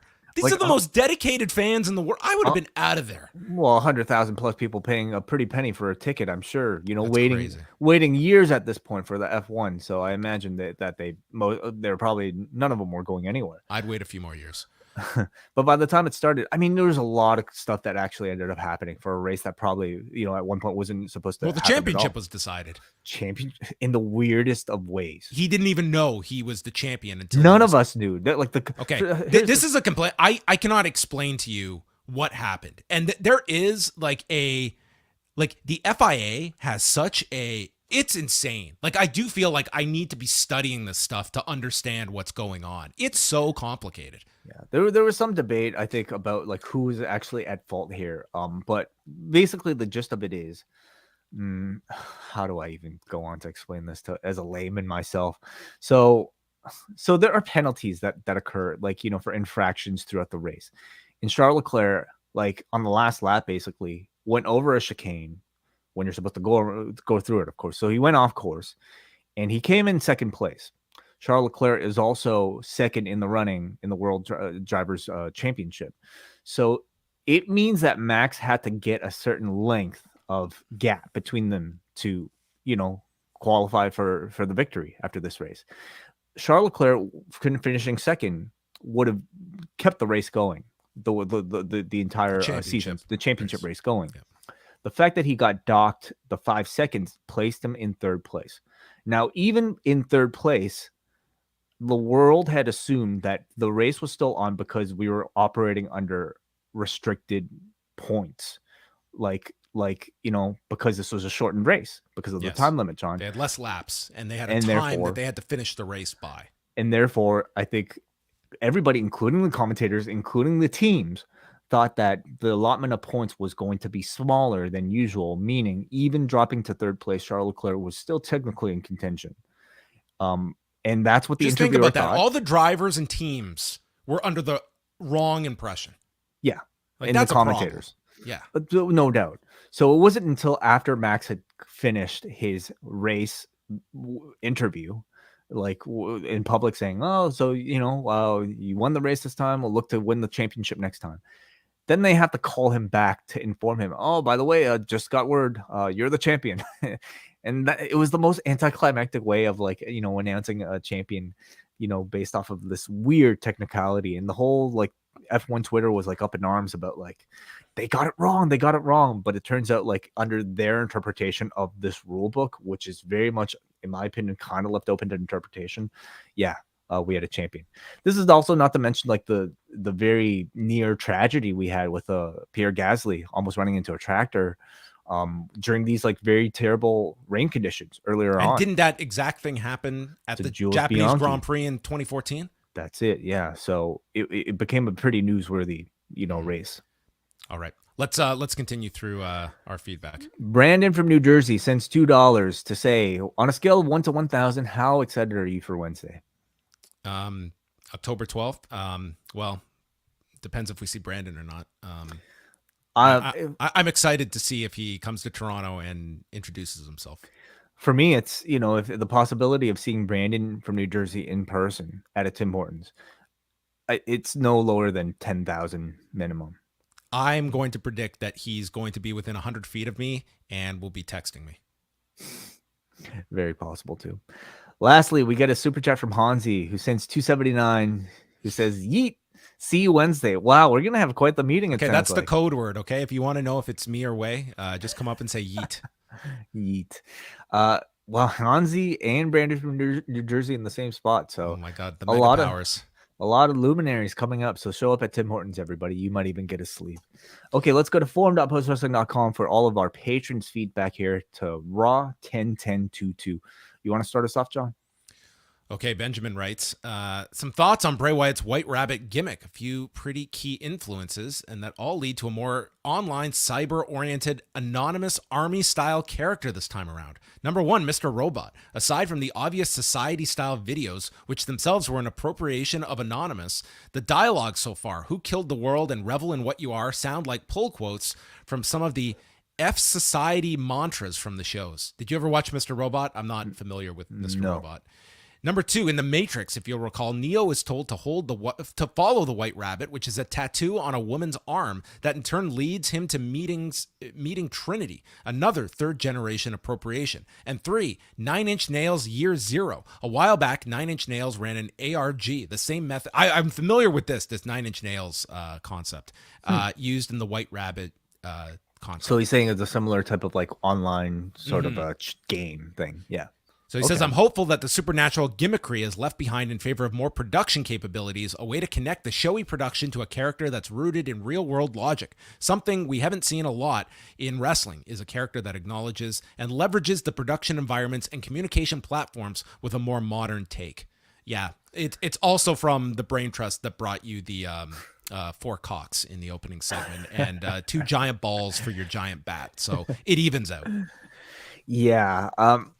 Listen, like it's all well and good when like people can produce videos and type in HTML coding on their own in these little kind of Easter egg things. It's another when you're trying to integrate those into the body of a live action sports based TV show that has a lot of people working on it at once. So, man, being able to like, we'll see what this like Rob Fee position is able to do for creative autonomy, for somebody. But I do also think that there's a limit to how much post production you can do for what is essentially a live theater. It's a live art form. So, they certainly are going to test their limits, I'm sure. Yep. This is the most crucial part of the reintroduction is now that he is back is the actual storytelling and integration of the character on programming and interacting with other characters too. We got Alex Patel who says, one of the few Raws I've watched over the years, and it was a mixed bag. The Miz segment was atrocious but short. Good surprises with Brock and Riddle, and the Sami match was fun. I love the Good Brothers returning. I didn't love the Bayley and Candice matches as I don't think she's that over to the crowd. Yeah. A little surprised we didn't see more of Bray in person. The DX segment was short and their biggest hits. I was expecting daddy ass chants, but didn't hear them, which was surprising. Maybe less overlap of the audience than I thought based on Cody's pop at WrestleMania. Nonetheless, it was a decent show with title changes and surprise returns. Yeah. Yeah. I'm willing to bet that like that overlap is probably not as big as like we might feel online either. I think Like, they also kept it short. Like this, if that had been a 15, 18-minute segment and it Yeah, was true. dragging, they kept it short, and they also kind of diffused the situation by calling out Billy Gunn at the beginning. Like it, and the audience didn't even have a chance. I think if that had been the length of that opening segment with the Bloodline, I think it was a very real possibility. Like it's a very chantable song that can organically get over, and that's an area of the country you would think that it would be prevalent. So I think I'm not going to say they, kind of constructed this segment with that in mind, but I think you'd be foolish not to think that they believe that to be a potential chant that they would have to combat. Nas writes, from the Barclays Center, I don't know if the commentators specifically mentioned that the Bray segment would just be a replay of Extreme Rules, but from the graphics, most of the crowd just assumed, possibly naively, that Bray would be there in person. Yeah, I don't think they felt bad that they never advertised Bray for this show, but the graphic, I could certainly see someone, being misled by that. A lot of people in my section were very pissed. Of course, everyone forgot as soon as Brock's music hit. Great show, honestly, very satisfied. And I suppose that's the hope, is that they would have enough surprises that you wouldn't miss Bray. I think, should they have not even shown the graphic? Like, was that where they misdirected? Like, should they just not have mentioned anything at all? I thought that the graphics certainly kind of tipped it into the side of misleading. Yeah. I mean, I saw the graphic and I could see exactly what they meant. You take away that graphic and I mean, it's not like they had ever advertised him, so it's hard to fault when there's no advertising of it. But that audience, like there certainly were people I think that specifically bought tickets for the show, thinking you show up at the pay-per-view, you're going to be there at Raw. But that's a risk you take when they are not flat out stating that. And I don't even fault them for you had enough on tonight's show and moving that to SmackDown, which it can hold its own on Friday. Lastly, we got a Ron from Chicago who says, I like the show. Brock being back was cool, and seeing the Good Brothers was a cool surprise. As for Kevin Patrick, I thought he did okay. I have a soft spot for him, as before WWE, he used to do interviews and a few games announcing for my local MLS team, the Chicago Fire. So it's nice seeing him doing well and wishing him luck. Okay, well, thank you, Ron from Chicago. Okay, that's going to wrap up the show. Hitting up here on the 2-hour mark. We are going to be live Wednesday, 171 East Liberty Street at Tim Hortons, and Wednesday tickets go on sale for our live event, our live Q&A, our 5-year anniversary special happening Saturday, November 19th in Newark, New Jersey. All of that information will be up on the site, and we'll have all the information for you of where to go buy tickets this coming Wednesday. So we hope to see many of you out there the same day as Full Gear, just minutes away from the Prudential Center. And also, Braden and Davey will also be there as well as part of the show. So they'll be joining us up on stage, and it'll be a full day of that, plus more post-wrestling personalities I'm sure will be showing up as well. All right, that's it for us. We will have something special up for Double Ice Cap and Espresso members on Tuesday, and we hope to see many of you on Wednesday. That is it for